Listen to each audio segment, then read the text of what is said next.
Welcome to Space Plus. I was born under apartheid.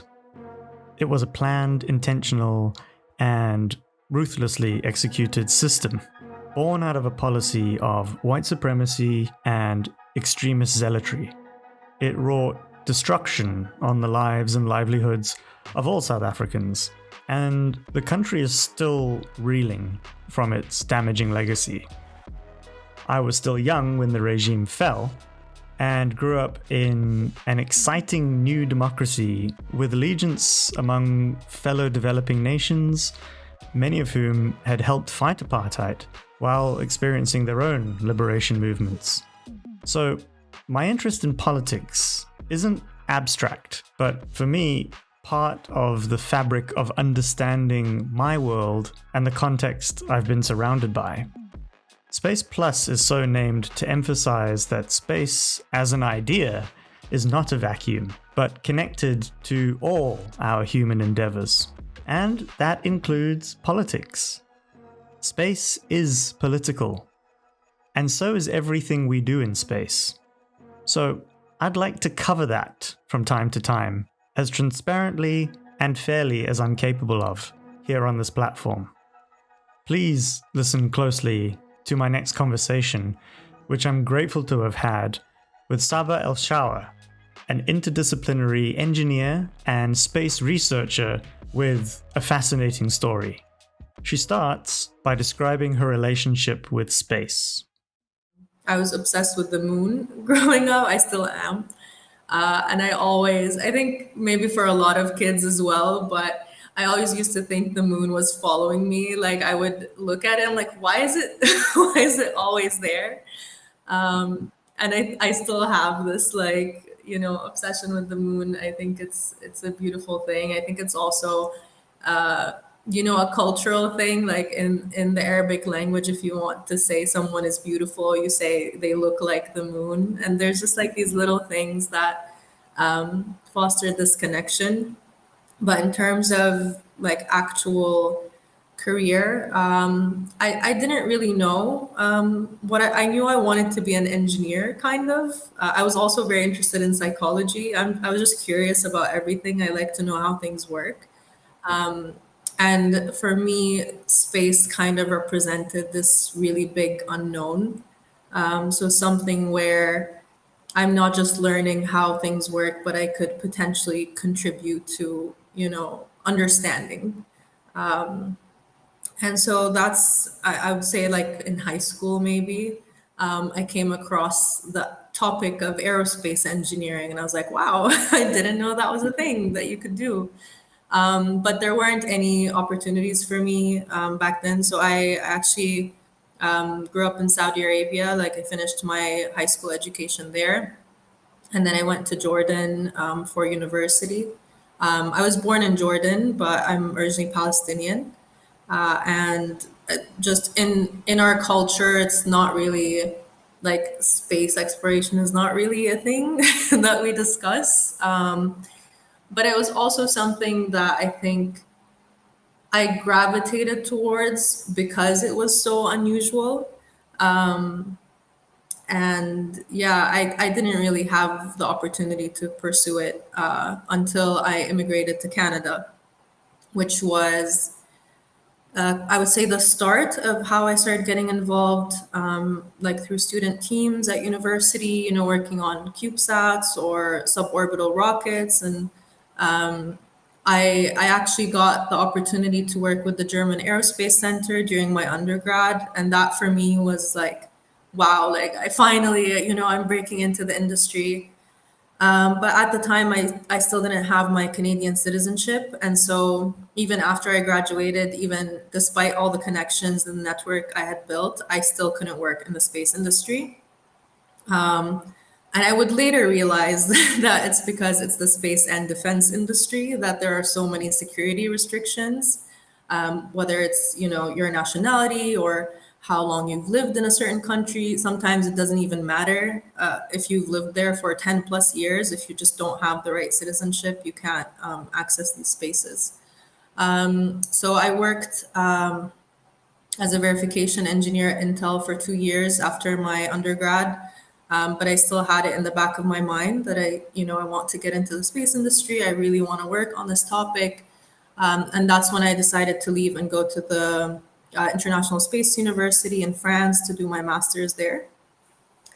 And that was, I would say, it was an eye-opening experience in a lot of different ways. On the one hand, it was when I started getting more involved in the space industry. And so I started getting, opportunities that I didn't have access to before. Like I did my master's internship at the European Space Agency, because at the time I did have my Canadian citizenship, so I was eligible to apply. But it's also, I think, I started to understand how political the space industry is, because even my identity as a Palestinian wasn't something that was welcome in these circles. I felt like I had to hide this part of me if I wanted to get a job, and because I had struggled for so long to get into this industry, I was scared of doing or saying anything that could jeopardize any potential opportunities. And so I remember even in the welcome ceremony at ISU, when you go up to introduce yourself, I didn't say I was Palestinian. I just said I was Jordanian, and I didn't want to. I mean, there were also Israelis in my class, and that's a whole other dynamic that was very just really strange. Honestly, for lack of a better word, like it's so normalized, just the way that it's talked about in the space industry. And yeah, I think slowly I started to really figure out, this, you asked what my relationship with space is. I still have that element of wonder and curiosity, and I think it's beautiful. It's something I want to contribute to. It's something I want to help, build, like this future in space. But at the same time, it's also a huge source of pain and confusion, disillusionment, just understanding that this industry that I thought was so positive and inspiring is actually very violent and built on violence, and driven by violence actually. And I think that's kind of, shaped how the rest of my journey in space has gone. And initially, it started with this idea of lack of access to space. Obviously, all of those years that I couldn't, have a career or get into the space industry, I wanted to, once I eventually did get past that initial hurdle, I wanted to make sure that other people, from Jordan didn't have these same barriers in trying to access space. And that's why I founded the Jordan Space Research Initiative back in 2020.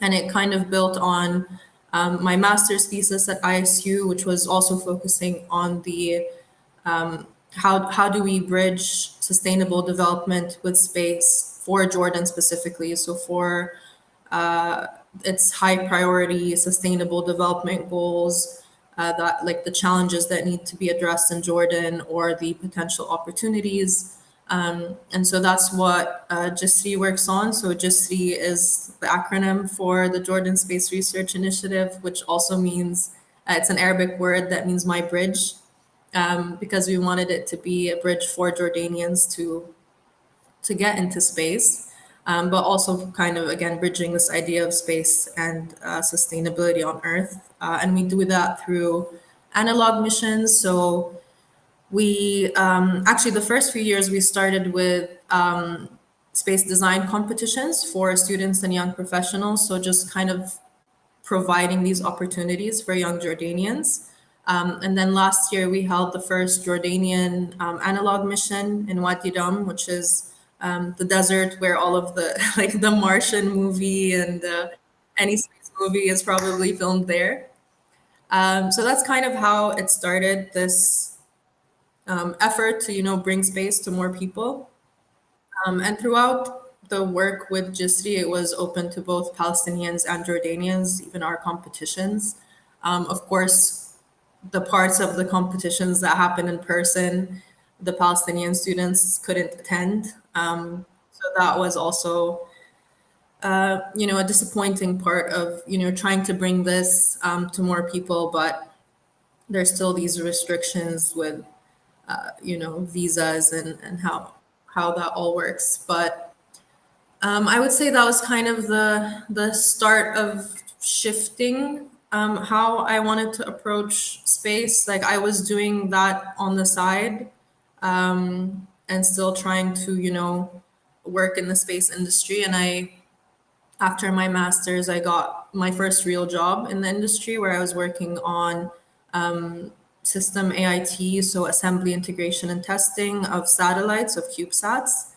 And it was interesting and, very technical, which I do enjoy, but I started to feel like the work I was doing wasn't really making an impact in the way that I wanted it to, especially because there were projects that were related to defense. And that was something, even during my interview for this role, I said I would not be working on anything related to military and defense, which was a huge gamble, obviously, because space and defense is like it's everywhere. But really, I think the final straw for me was so this was in 2021. And in May of 2021, Israel was also attacking Gaza, and it was a very traumatic period. And I remember one of my coworkers at the time who knew that I was Palestinian, knew I was kind of struggling with what's going on, asked me to fill in for her on one of the Israeli projects. And I was just like, I can't do this. Like I don't want to be here. I don't want to pretend that, everything is okay and it doesn't like this is we're just working on the technology or working on the science, like it's not political. No, it is absolutely political. That's when I decided to leave to do my PhD. So my PhD is in sustainable development and climate change. And I specifically wanted to approach it from that angle, like the idea that you can bring space into these fields without it being tainted with the defense and military stuff. But if you try to do the other way around, like it's just the baseline is space and defense. So yeah, so that's what I ended up doing in my PhD, working on how do we bridge again space and sustainability, but more from the lens of epistemic justice. So who has access to space? How can we increase access to space? How do we use technology for good? And so part of that was also using satellite data to study what's happening in Gaza over the first year of the genocide. So actually, I don't like the term of like providing evidence because there's more than enough evidence out there. But the way that our systems work is that the what Palestinians on the ground are saying is not taken as a fact, and it's always called into question. And I just think if we have these technologies, instead of using them for targeting civilians, we should be using them to provide evidence for legal cases. Even though, I mean, that's a whole other conversation. But the legal system, is it actually worth it? Does it work? I don't know. But around the same time, while I was doing my PhD, I was in my second year or third year when this genocide started, and that's actually what kind of led to the shift in focus of my PhD more on the justice aspect. And at the same time, it's when I founded the Palestine Space Institute. This was in November 2023. So it was obviously a response to to the genocide and to these things that I had been saying for years, but it was also a response to the censorship that I faced when talking about this. I had an article that I posted on LinkedIn October 2023 that got published on one of these space news websites. Like they reached out to me to share it, and then within 2 days they had taken it down because of the backlash from their Israeli readers. And so it was just at that point I was like, I'm not going to wait for someone to give us the space to do what we need to be doing. And yeah, I mean that's what we're trying to do with PSIs, create this community of people who, it's not just an academic exercise for us. Like this is something that as people who are in the space industry, we know very well how complicit we are. We know all the ways in which we are complicit. And so we're trying to dismantle that from within the space industry. And I think there's more people kind of starting to realize this now after 2 years. But for most people in the industry and outside of the industry, they don't think about these connections. They don't realize like people hear about space and they just think, wow, like we're gonna go to the moon or Mars and we're gonna do all this cool stuff. That's not what space is, unfortunately. So yeah, my relationship with space is very complicated. And fair enough. Yeah, thank you for laying that out. I want to just zone in on the relationship between space and defense because I'm relatively new to the sector, and in that time, I have come to see what those connections are. But I've kind of set up the Substack in such a way that I'm trying to bring people from outside the sector with me. So imagine somebody that's hearing about this for the first time.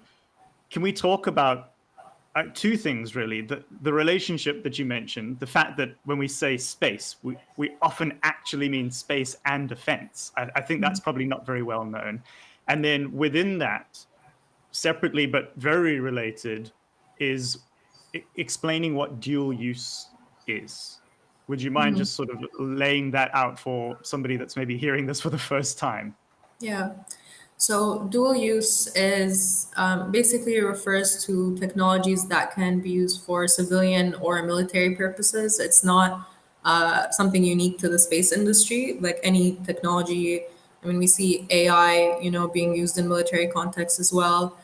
But what's unique about the space industry is the fact that it's the space and defense industry, that they're so inherently tied together. And that's because of the history of space exploration, of how it started during the Cold War because of military interests. And it's still funded mostly by military interests. So what this means is essentially any project that you're working on in the space industry or any company that you're collaborating with, even if it's a space company, is actually in some way or another involved in military technologies. And this is especially problematic when you look at what's happening in Gaza and you see that the same companies that are sponsoring our conferences, the same companies that you're doing your internship with or your master's thesis, is the company that's supplying weapons to the Israeli military that they're using to commit genocide.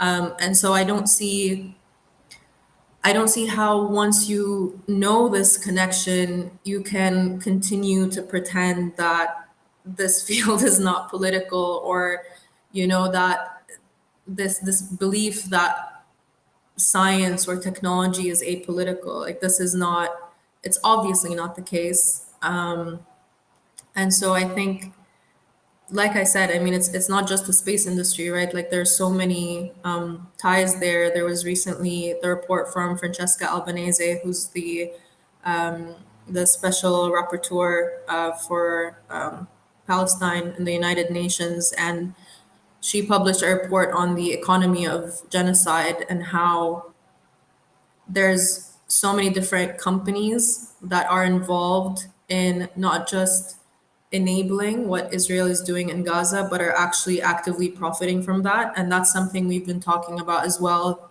with our work with PSI for the past 2 years. We published a database called the Space and the Military Industrial Complex database. So that would be a good place to start, actually, if you don't really know about these connections. There's a report that we published with this database. And essentially, what it does is it maps the financial ties between space organizations, space agencies. Even we have a case study on NASA and how NASA is providing all of these contracts to companies that are complicit in genocide. And so it really goes it really just goes to show, like, even the agencies or the companies that you think, when you think of NASA, you don't think weapons, but they are still complicit through these financial ties, through these institutional ties. And so, yeah, I think the space and MIC database is a good place to start to understand this. Yeah, and I've got some. I was flyed recently by the Campaign Against Arms Trade, which also kind of points out the companies based here in Scotland that are building some of the weapons or the weapon systems or parts of them. And it's very clear quite quickly that these companies are operating very much in both of these spaces. And I think the moment that you take a second to think about a rocket, like there's two, I think, very different associations that you can make just simply with a rocket, which is such as like central symbol in the space sector, right? And we often have a very maybe utopian or idealistic view of leaving the planet and exploring the universe, and a rocket is kind of central to that. But I imagine as a Palestinian, you must have a very, very different association when you think about rockets. Would that be fair to say? Yeah, I mean, I think in Arabic anyway, there's no distinction between missile and rocket. Like, it's the same word. So I'm very privileged in a lot of ways as a Palestinian who grew up in the diaspora, that I've never experienced what it's like to be bombed. And it's something that, I mean, it's hard to put into words, like, Mm.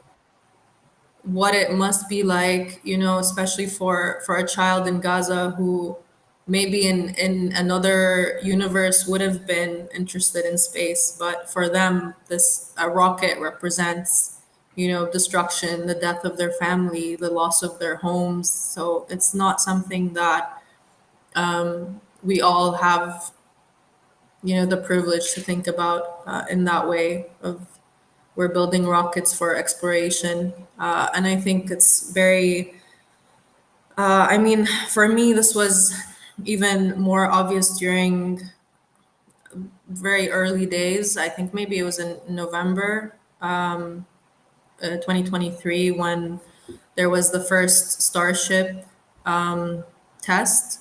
I think it was in November, I'm not sure, but it was early during the genocide. And I think for me, this really highlighted this cognitive dissonance that people have, where I would see everyone just like celebrating the rocket launch. And literally at the same time, we're seeing these rockets rain down on Gaza.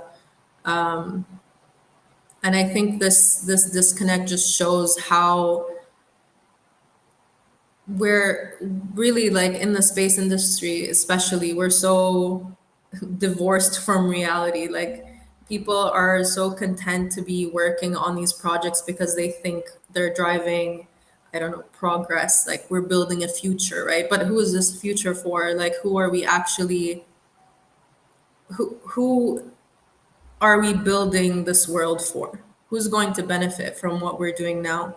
If for you to build a rocket to take you to Mars, you have to, you know, genocide a population to benefit financially, to get the funding, to get the political support that you need. Is that the kind of future that you really want to contribute to? And for some people, the answer is yes. For some people, they don't care, right? But I think there are, I choose to believe that there are people out there who would absolutely not want that, but just don't realize the connection, right? So that maybe through this work that we're doing as this little tiny contribution that we're trying to make is to reach someone, to reach people who maybe we can actually change the way that they think about space. And maybe if we reach enough people and they reach more people, that this future that we're building is actually going to be a better future, and not just for a few rich people, right, who are building rockets for whatever ego fantasy they have, but actually to create a better world, whatever that means, right? Absolutely. So you mentioned how embedded these two ideas are, and you mentioned going back to the Cold War, but I mean, in truth, like we should be thinking about as early days as the V2 rocket, really, right? And NASA's involvement with kind of taking some thinking from 1940s Germany as a basis for really almost the entire sort of exploration side of space. These things are so connected, at a foundational level. Do you think that the people that get it, that want to see something different, maybe are just overwhelmed at the question of how you untangle these two things? Like your two organizations that you founded provide just at least the ideas, and a vision for how to untangle them. Do you think it's possible? Where do we start? Like, let's just talk about like how deeply embedded these things currently are from your perspective. Yeah, I mean, it's a big question, right? I think yes, it started even before the Cold War, but I would say even started way before, the V2 and Werner von Braun and the Nazi scientists that the US brought to build their space program. It started with Manifest Destiny. It started with the ideology of conquest, this ideology that, this world is ours for the taking, and it doesn't matter who we kill along the way. It doesn't matter whose land we steal. It doesn't matter, as long as we're benefiting, as long as we're extracting and exploiting and profiting in some way. And so the problem is, I think, much deeper than just the space industry, right? So I think the most, if not all, of the problems that we face right now on Earth, climate change, genocide, just complete economic disparity, social disparity between the rich and the poor, and all of these things, it's not just because of one moment in history that defined one sector. It's because of how these powerful countries and powerful individuals have been approaching life, right? In general, like what are the values that we have? And so I think it's it's difficult, but it's not impossible. And I think that the way that we start changing it is by questioning these ideologies and questioning, the language that we're using when talking about space exploration, when talking about what's happening here on Earth. And it's crazy actually how much power our language has. And you can see this very clearly also in this the fact that people are arguing over whether what is happening in Gaza should be called a genocide, right? As if like that word changes what's happening. But it just goes to show how powerful it is to use the right terminology. And it's not gonna, calling it a genocide isn't gonna stop the genocide, but it's the first step towards accountability, towards changing something. And I think it's similar with space exploration, right? Because if we keep calling it space colonization, if we keep talking about, ISRU as the extraction of resources for whatever reason without putting real, like actual goals for building something better.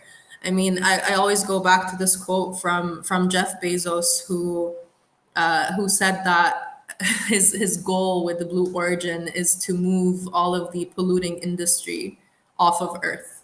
So his goal isn't to stop polluting or to stop the destruction. He's just like, let's go do it over there, right?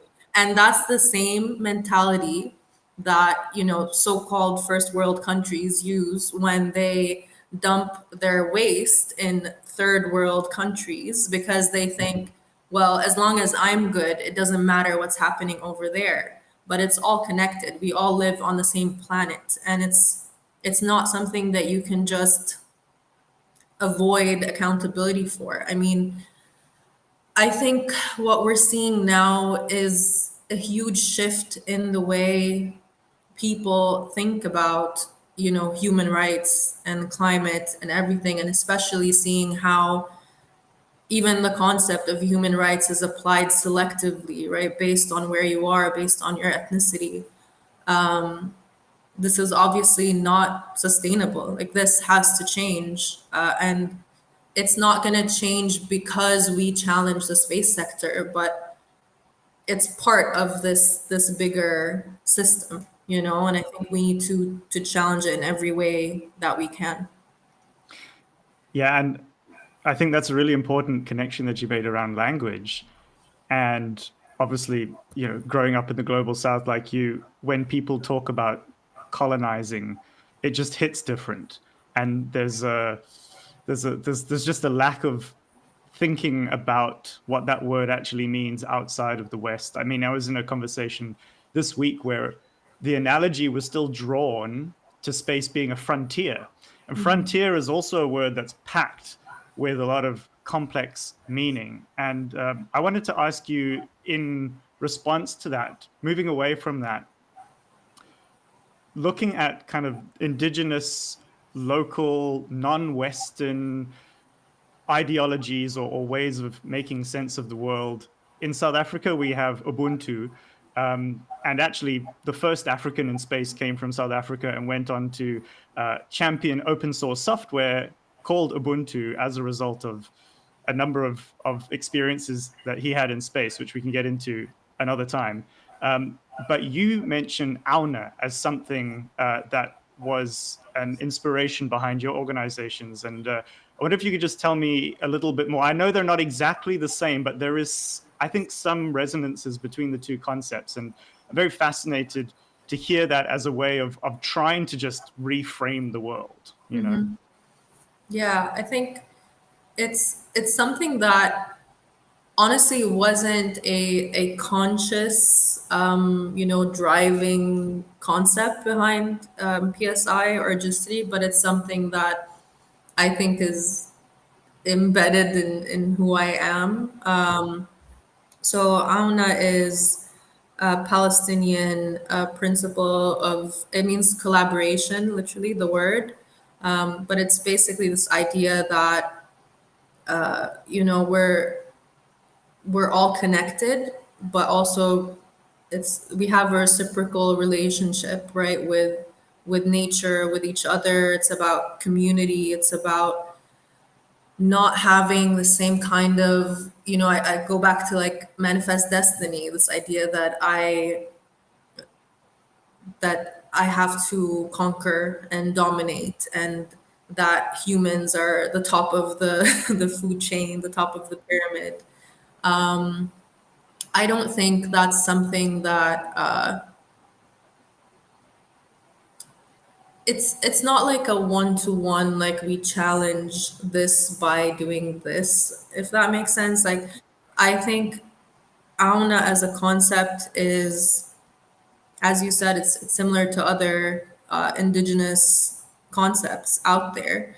But it's also important to note that, indigenous people are not a monolith. Like, they don't all have the same, I don't know, approach, but we do see a lot of resonance between these concepts, right? And I think it all goes back to this idea of community and kinship and stewardship. And these are the kinds of concepts that I would love to see driving space exploration, even in the work that we're doing on Earth. And I pointed out in the talk that you mentioned, like with PSI, the way that we're embodying Auna is because we are challenging this injustice for our community. Whereas with Jisri, the way we're doing that is we're also challenging the injustice, but in a different way, right? We're opening up these opportunities to the community. It's a community led development. Like, we don't want to come in as outsiders and impose like our way of thinking, or what we think is the solution. And so it's hard kind of to articulate what that should look like in general in practice. I think it's something that, on a case by case basis, there are choices that you can make that are individualistic, that are going to be good for you, but maybe no one else, or maybe they're bad for others, but good for you. And then there are collective choices that you can make that maybe are not the best choice for you as an individual, but overall will be good for the community.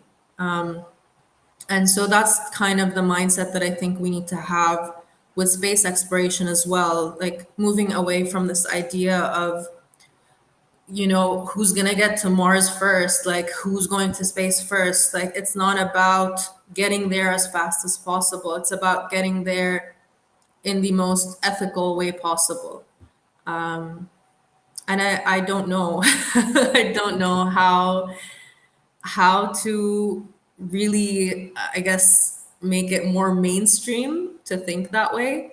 I think it's something that every person kind of has to go on their own journey with that and kind of reflect on their priorities. There are always ways to get ahead as an individual, but is it the right way? Is it the right way for us, not just your immediate community, but for humanity as a community?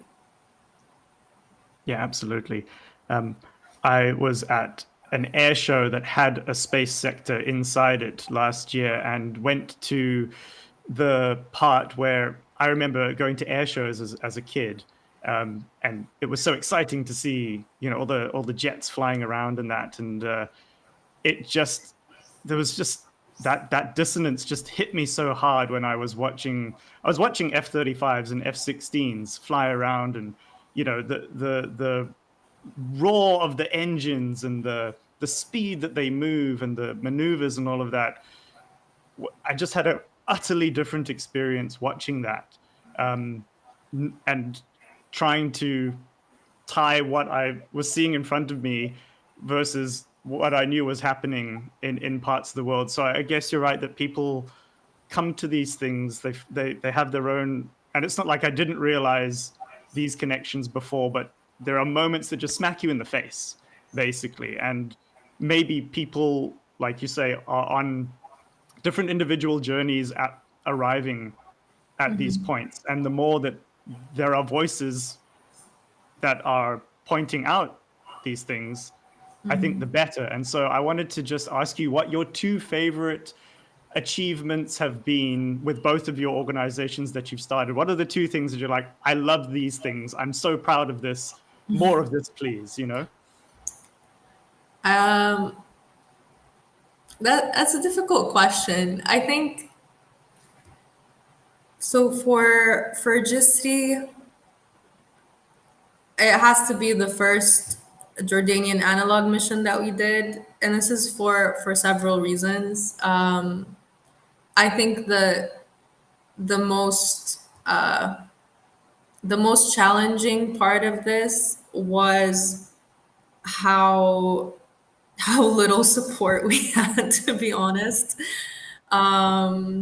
Like financial support, institutional support, like you just for us to make that happen, like we really had to think outside the box and figure out how can we actually achieve this thing that we had been working towards for like 3 4 years at that point. So yeah, that was a proud moment. And I'm kind of now questioning a bit also if analog missions are what we want to do. I mean, I think it started from a place of this is a way for a non-spacefaring country to more easily get involved in space exploration. But similar to kind of my disillusionment with space at large, I think the more you also learn about analog missions, and this had been one of our goals from the beginning was the community involvement. Like we wanted to do these missions working with the people, like the Bedouins who live in Wadi Rum, working with their camps and so on, because the issue with a lot of analog facilities is that they are, built on indigenous lands and without the involvement or the approval of the people who that land belongs to. And that also is the case in Palestine. And so I'm very conscious of trying not to replicate these harmful paradigms that we see. So that is something that I'm proud of. Like our first mission was in collaboration with one of the like locally owned camps in Wadi Rum, and they were very happy about it. I mean, they thought it was super cool. We have this one picture of the analog astronaut waving at the people who were walking like their camels there, and it was just such a like iconic scene. So I love that. But I really want to go back to the original goal of why we started doing these missions and this research was to show that we can use space technology to help people on Earth. So people who live in remote communities, people in refugee camps, and with everything happening in Gaza, I think this is kind of like it just keeps coming back up that we could be doing more. We could be doing something more impactful than just an analog mission. Like what do we do next? Like what can we actually contribute to helping people? So that's an open-ended question right now. But so on that note, for PSI as well, I would say honestly just starting it. I think that the journey that it took to go from being scared to say on stage that I am a Palestinian in a group of surrounded by people from the space industry to actively challenging them in the space industry from within the space industry was very difficult. And I think I'm very grateful also that the group that we have at PSI are people who truly believe in the work that we're doing. I mean, both PSI and Justri are volunteer organizations, so no one's being no one's getting paid to work on these topics. But I think when something means a lot to you, it's hard not to do that work. And so, I mean, obviously, we with PSI, we also like launched a fellowship last year. We have the database, the report that we published, and these are all important. But I think it's just like the start, right? There's always more that we could do with both organizations. It's just a matter of figuring out what the best way to approach them is.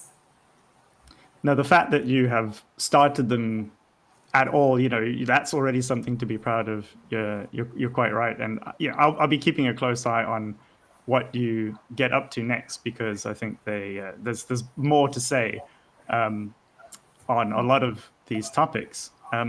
Just a question that occurred to me as you were describing satellite technology, for example. I mean, a perfect example of something that can be used for like incredibly useful, good, let's say, purposes. I know it's from things like search and rescue.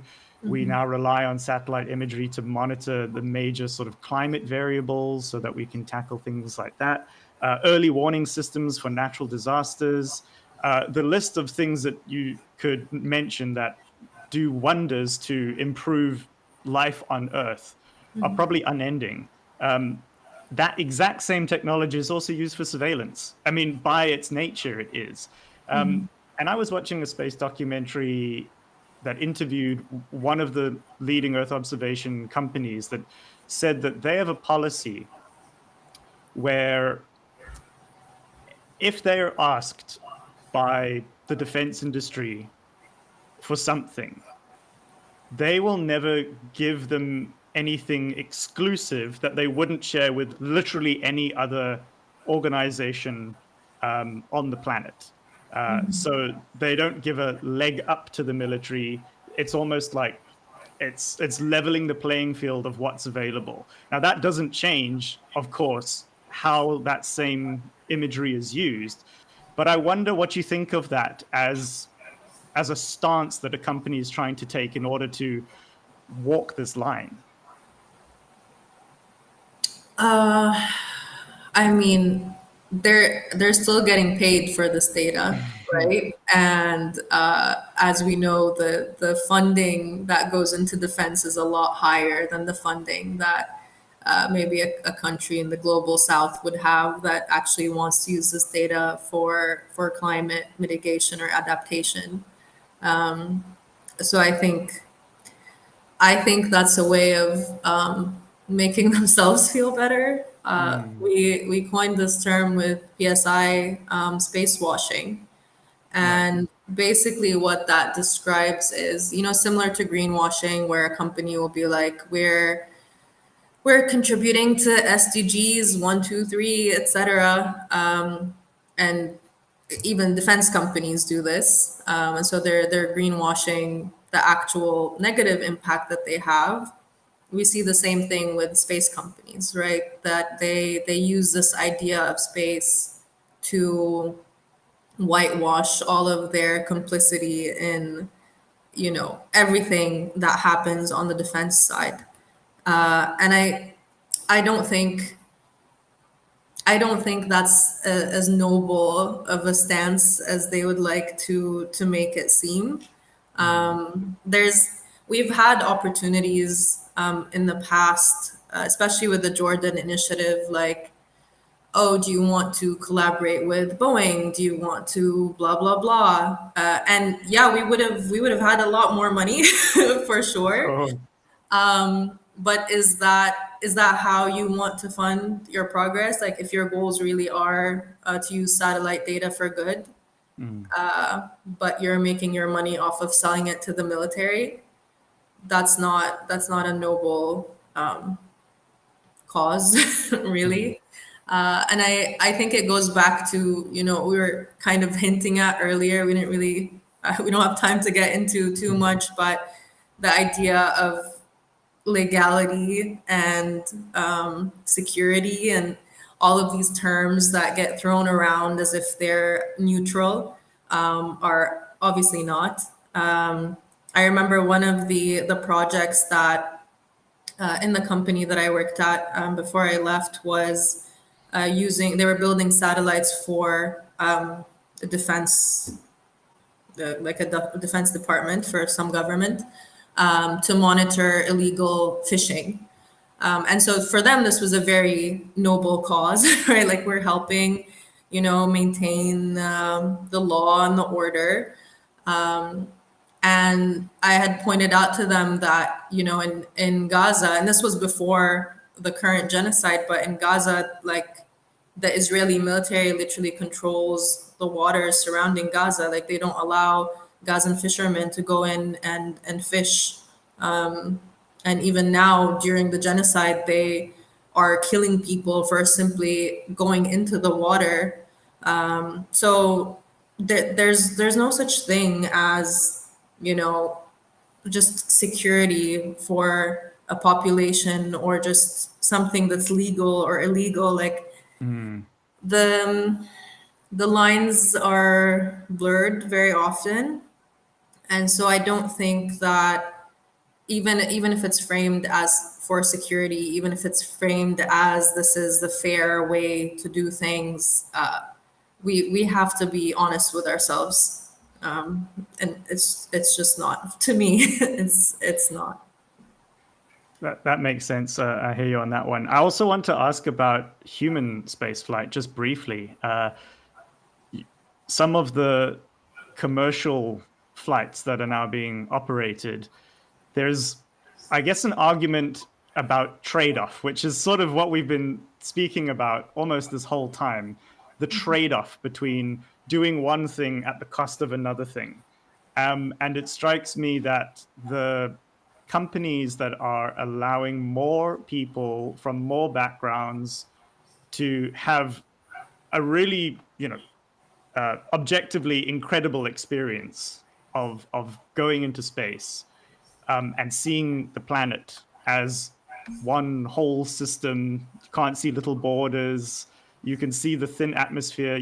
We speak about the overview effect, and I've spoken to a lot of people on this platform already about the positives of the overview effect.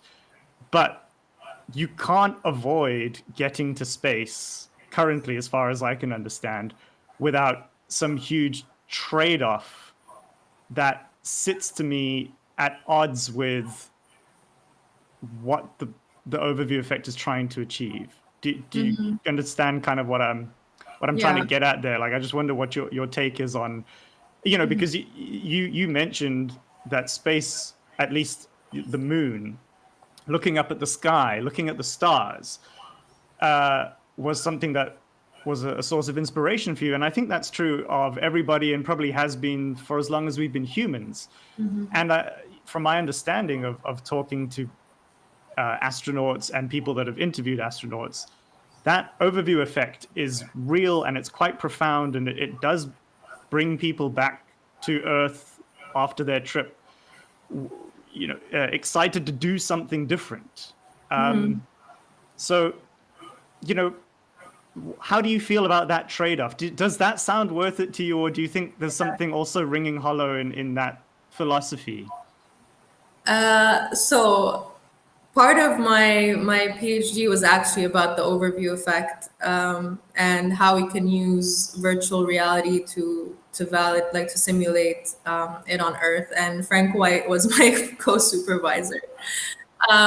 So this was also a journey for me, because when I started my PhD, my plan was to focus on the overview effect, because I found it very inspiring, and that's how Frank ended up getting involved in my project. And then, as I mentioned earlier, my priorities shifted during my PhD. But also during my PhD, I was very close to being selected for an opportunity to actually go and see the Earth from space and experience the overview effect. And when that happened, it was, I would say, like my main goal in life. Like I just really wanted that.